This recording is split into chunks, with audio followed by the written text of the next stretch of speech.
Ele estaba feliz cando estaba, por así dicelo, entre os seus. Que éramos moitos, uns foran alumnos, outros eran escritores, outros eran economistas, porque eu lembro que en esa época, desde María do Carmo Enríquez, a Moncho Suevos, a Elvira Souto, a Luís Foz, a Martiño Montero, a Xosé Luís Rodríguez, que era, digamos, o seu pupilo especial, o seu delfín na facultade, non? El sabía bastante ben en quen confiar. E con esa xente encontrábase feliz.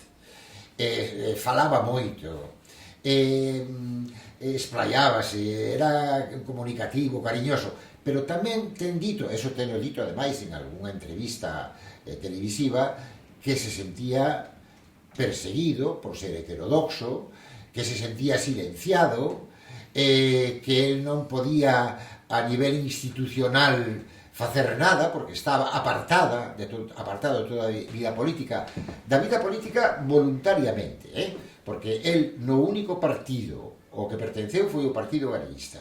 El non participou nin en Realidade Galega, nin no PSOE, nin no Bloque, nin en ninguna outra cousa. El seguiu fiel sempre ao seu galeguismo.